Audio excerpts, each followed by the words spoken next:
Monsieur le Président, Mesdames, Messieurs les jurés, permettez-moi à l'entame de mon propos de vous faire le récit d'une histoire, celle de la toute première reine de ce monde. Une reine d'une beauté légendaire, au cœur pur et généreux, à qui la nature avait fait don de richesses inestimables. Ses enfants étaient nombreux, de vrais génies qui firent la découverte des mathématiques, inventèrent l'écriture, l'art, la médecine, l'architecture et tant d'autres sciences qui ont tracé les prémices du futur.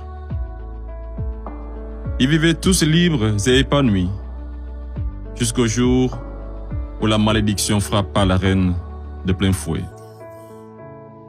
L'ange de la mort venait de guider une vieille dame venue des contrées lointaines, dévastée par la sécheresse, qui fut pendant très longtemps à la recherche d'une île autrefois appelée Eldorado.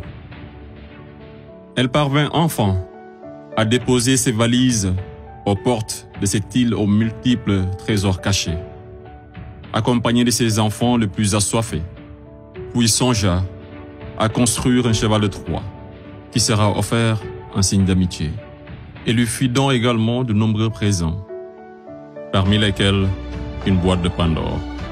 Le malheur s'empara alors de ce gigantesque royaume, entraînant la chute de sa reine, la mort de certains, et l'exil d'autres des plus valeureux. Ce fut l'effondrement d'une civilisation qui aura duré des décennies, une histoire plagiée et falsifiée. Fin de l'histoire. Monsieur le Président, je mesure combien il est difficile pour un jeune avocat d'Afrique, sans aucune expérience et qui n'a nulle connaissance des affaires géopolitiques, de plaider pour la mère Afrique contre l'une des mafias les plus dangereuses au monde, la France-Afrique.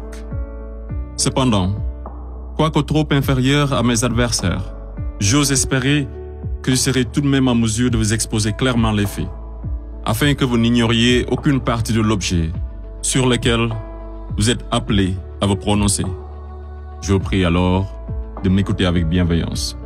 Mesdames, Messieurs les jurés, vous n'êtes pas sans savoir que l'Afrique a été réduite à 400 ans d'esclavage, à 250 ans de colonisation. Et aujourd'hui encore, l'Afrique est sous la domination de ces délinquants, ces va-t-en-guerre, criminels en col blanc, ces salauds et mafieux de la pire espèce. Objection! Objection rejetée. Modérez votre langage. Désolé, Monsieur le Président. Le plus grand mal de l'Afrique, je n'ai pas peur de le dire, c'est les multinationales françaises, telles qu'Areva, Bouygues, Bolloré, Total et consorts, qui se cachent souvent derrière les dirigeants français, dont elles financent les campagnes. Et en contrepartie, ces derniers sont tenus de mettre la pression sur certains dirigeants africains, qui, de peur de finir comme un Thomas Sankara, ou un Sylvanus Olympio, ou encore un Muammar Kadhafi, pour ne citer que cela, se voient contraints de leur accorder le plus gros marché, sans passer par aucun appel d'offres, sans oublier toutes les mallettes d'argent qui sont envoyées en direction de l'Élysée, pendant que les pauvres Africains crèvent de faim dans les quartiers délabrés.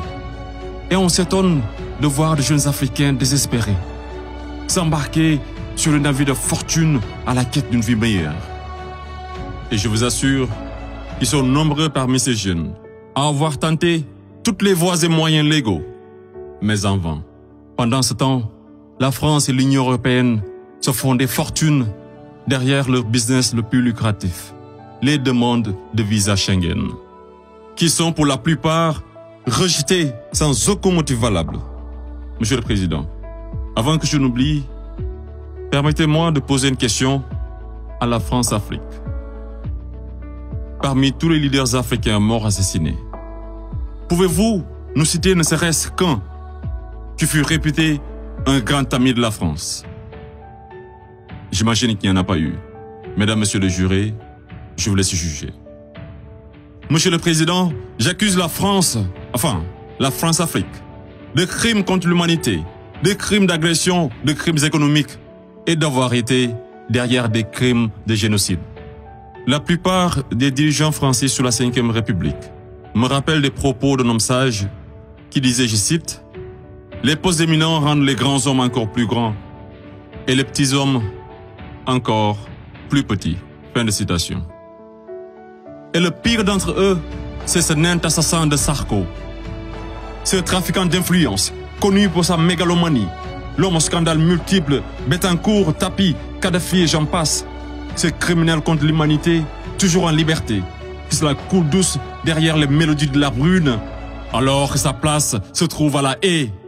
Vous lui direz que malgré tous ces mensonges, avec la complicité de certains médias, que le monde entier, et les Africains en particulier, connaissent toute la vérité sur les véritables raisons de l'assassinat de Kadhafi, sous les applaudissements de Bernard-Henri Lévy, et sur la chute orchestrée de Laurent Gbagbo, qui aurait commis un crime de lèse-majesté en voulant tout simplement ouvrir son pays à la concurrence internationale, en exprimant aussi sa volonté d'établir un rapport d'égal à égal avec la France, et en souhaitant revoir le contrat qui liait son pays à l'entreprise Bouygues. Bouygues, du fameux Martin Bouygues, un ami intime de Sarko, par ailleurs parrain de son fils du nom de lui, tous les deux impliqués dans le conflit ivoirien. Ce n'est pas un hasard. Mesdames, Messieurs les jurés, ai-je besoin d'en rajouter un mot pour que vous compreniez ce jeu d'échecs qui se joue sur le dos de pauvres Africains, alors qu'ils doivent tout à l'Afrique? C'est grâce aux Africains que vous avez une république que vous appelez la France. C'est grâce aux Africains que vous êtes enrichis.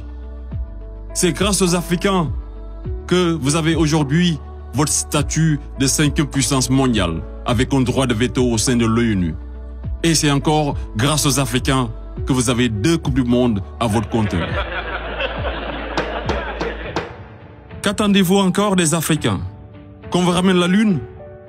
Ayez au moins un peu de décence et respectez les Africains, surtout les Noirs et les Arabes qui vivent en France. Monsieur le Président, je voudrais par ailleurs, et si vous me permettez de parler brièvement de la Cour pénale internationale. Il est un proverbe qui dit « Dis-moi qui tu fréquentes et je te dirai qui tu es ».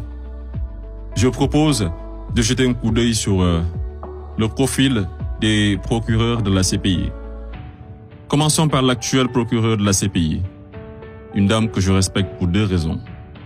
Pour son courage, pour avoir prouvé qu'être une femme et noire ne saurait être un obstacle à la réussite sociale, que la femme noire était capable de s'imposer partout et devant n'importe qui, et pour son combat pour la défense des droits des femmes.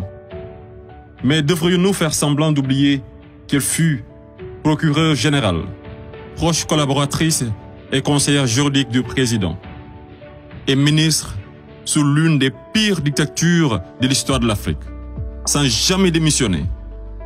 N'est-elle pas comptable de ce régime? Le premier procureur de la CPI, l'Argentin Luis Moreno Ocampo, une haute personnalité dont le nom est impliqué dans les affaires de viol, de corruption, d'abus de pouvoir. Un procureur de la CPI qui détient avec son épouse des entreprises offshore dans les paradis fiscaux des îles Vierges, de Panama et de Belize. Et c'est le même type qui aujourd'hui offre ses services aux personnalités poursuivies par la CPI afin de les aider à échapper au séjour à la haie, moyennant de grosses sommes d'argent. Et tenez-vous qu'ils sont 123 pays à avoir ratifié le traité de Rome. Et sur 10 enquêtes ouvertes, 9 sont africaines. Je me pose la question à savoir, sommes-nous dans une cour pénale internationale ou africaine? Voilà une cour qui représente pour les Occidentaux un instrument d'oppression et de domination des Africains et de leurs dirigeants. C'est pourquoi l'Afrique a besoin d'une cour pénale africaine, par les Africains, rien que pour les Africains et financée par les Africains.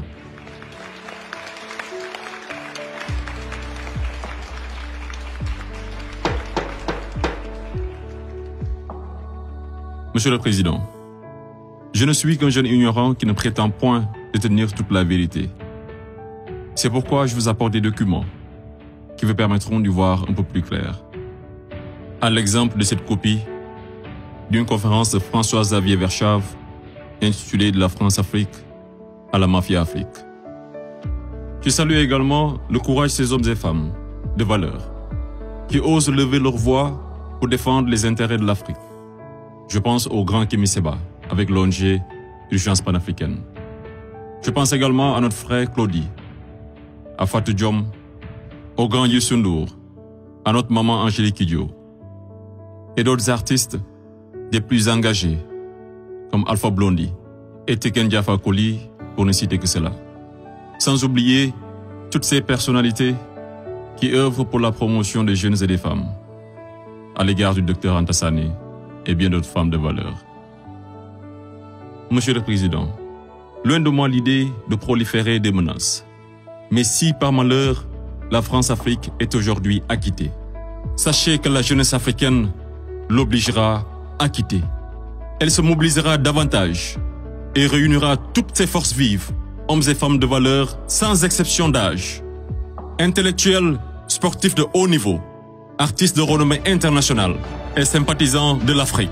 Et tous mèneront une campagne dévastatrice par tous les moyens pacifiques afin de dégager un par un ces béni-oui-oui, présidents marionnettes de la France-Afrique, en faveur de vrais leaders panafricains véridiques qui auront le courage de mettre fin à la domination de cette mafia et qui décideront de la fin de la plus grosse arnaque de l'histoire, le franc CFA.